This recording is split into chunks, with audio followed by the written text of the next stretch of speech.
Hello and welcome to another toy review. Today we've got Mask Rider Black version 2.0, a re-release of this figure that is highly sought after. Before I begin, yes, like I said, this figure is highly sought after, and if you don't get it on the first market now, and you really might like this character, you might regret it later as the prices will go up because people know people want this.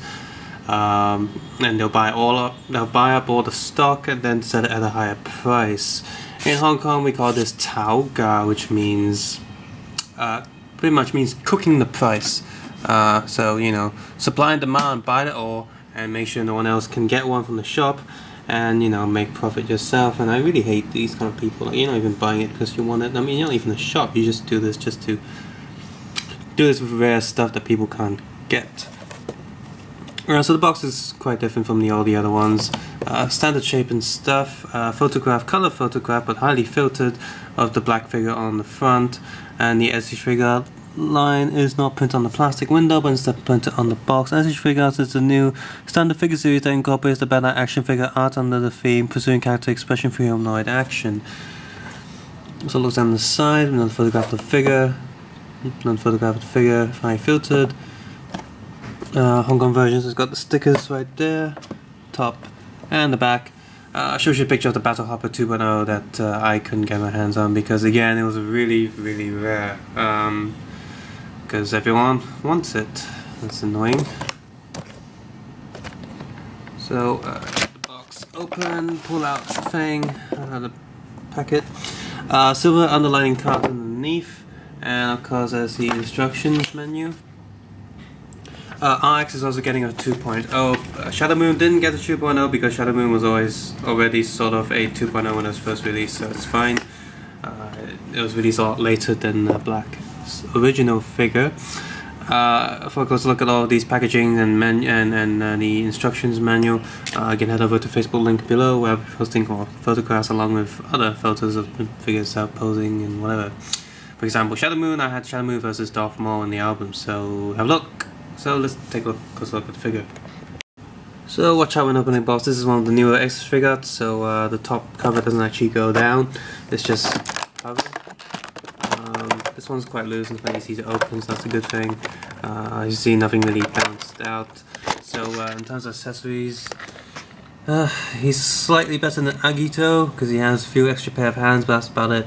He's got fist hands, open flat palm hands, relaxed hands, sword holding hands, and other henshin pair of hands, henshin posing hands, and that's it. He has nothing else. I'll come back to that later. As always, articulation is one of the first things to look at. Double joined neck, so you can tilt that much, that far down, and that far up. You can't really look up. You think of a figure like this, it should have a lot of articulation, but hey. Waist forward, backwards quite a lot, sideways. So that's quite a lot of articulation on the waist. Arm articulation can go up that high, full rotation here, double elbow joint, fist is on a ball / swivel joint, of course full articulation, and yeah, that much. Feet on the new SH Figuarts joints, so they can move quite far. Double knee joint. Plastic feet. I think diecast feet is all gone now, which is annoying. And there's this little like round thing that's loose, so it can help. Looks a bit 70s, but it helps cover the joints and so that the feet can move better, and also the toe joint can move up but not down. Nothing underneath his boot because the rider never had any, it's just a plain boot. Rotation slightly, and yeah, pretty much it. Just like the Shadow Moon re-release, at first glance, Black is a gorgeous figure, and yeah, he is. Even looking at this figure for a few days now, he still looks great. If you like Black and the Show Riders, sort of the time where rider suits were a bit simpler, Black is a great suit. Even through black legs, he doesn't look boring down there, which some people consider Kuga and Agito to be a bit boring on the legs, but Black doesn't. Difference between version 1 and 2.0 is that first of all they painted all the joints, which make it look more screen accurate. The entire body has been reshaped a little bit, look a bit more also screen accurate. They've done with sort of matte black armor instead of shiny black plastic, so it looks better and more like in the show.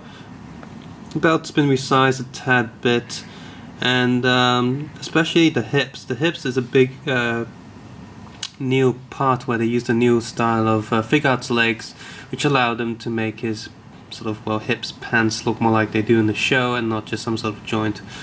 So I would post a photo here of the old version. So all in all, version 2.0 looks a lot better. However, my figure, painting wise, is absolutely fine. However, there are a few niggles here and there with the molding injection.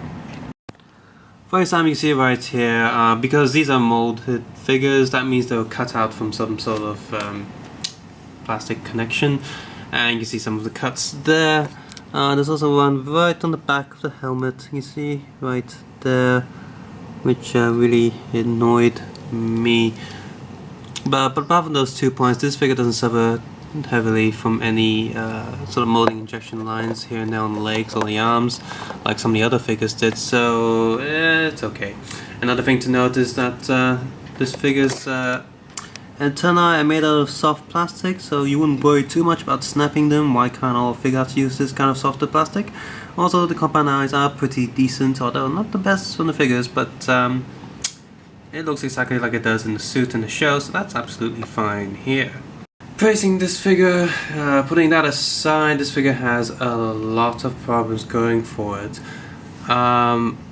First of all, it's the price. The price of this figure costs just as much as Shadow Moon. He costs more than Ryuki, he costs more than Blade, he costs more than most figures, and yet he doesn't come with barely any accessories.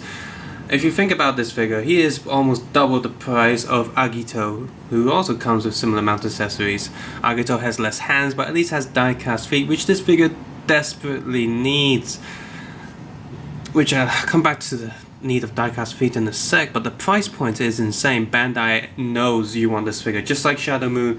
They know people like black, they know people want black, so what do you get? You got a product with less stuff, less accessories, and a higher price point. Yes, this figure looks gorgeous, but I just can't justify the price. Only get it if you really, really like black, and at some point you can probably get the older version for cheaper anyway, because all the people are selling the old one to get the new one. There are advantages with the old one, which again, I'll come back in a sec. So bad price point and bad Bandai, bad on you. This figure is also quite rare, so if you didn't get it in the shop in the first place, it's going to be really expensive when you get it on the resale market, which is going to suck even more. Going into the shops, I can't even barely see this figure anymore. It's only been out for like a week. Battle Hopper is even worse, you can't even get that. So, high price point and pretty much no accessories. This figure could have really done, apart from die-cast feet, also a display stand, but guess what? You don't get any display stage.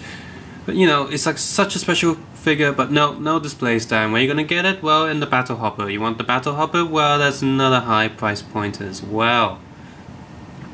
As to why this figure needs die-cast feet, well, first of all, good luck trying to pose him through the henshin sequence.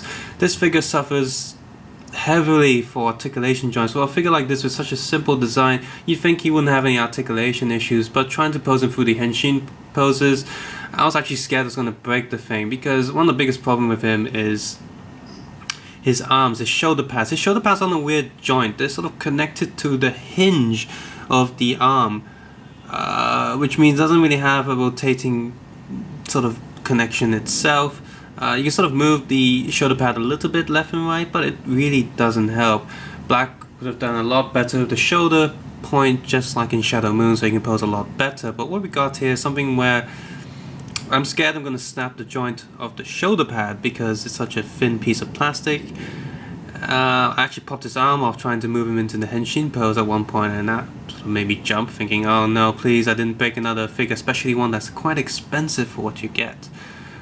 Another problem with him is, the die-cast feet. Good luck posing him without a stand because he is prone to fall over. The balance is just not that good weight-wise, so it's another thing to think about. That's one of the advantages with the old one. The old one is most likely die-cast feet because they used to use die-cast feet. Another thing about the old one is that while it sacrifices some of the look, so it's not as show accurate, it does look more toy-like and has more toy-like qualities, so you can pose him a lot easier. Here we got something that looks more closer to something in the show, but posing is a lot harder. So for hardcore Black fans, you might consider getting both the older version and the newer version, so you can take certain photos with the old version, and then when you zoom out or something, when he's done the pose, you zoom out to the newer version, so people can go, oh, that's pretty neat. Whereas here we've got something that's sort of like a guilty pleasure, but really think hard if you really want this figure. Me, I really wanted it because Black is one of my favorite rider series of all time, Showa or Heisei. But thinking back about the price points and all the issues with this figure, I can't fully recommend it. I know everyone likes Black, I know this figure looks gorgeous, and he does. But is he a great figure for the price? No, not really. Is he a great figure on his own, even if you don't take in consider the price? Not really. If I want a statue, I'll get a bloody statue. If I want a figure, I want something that functions as an action figure. Which is why I like SH Figuarts, because most of them have really good articulation. Just some of them sort of suffer a little bit. One last problem I almost forgot is swapping hands can be a bit of a pain because the hands are also too tight, but it's not too big of a deal.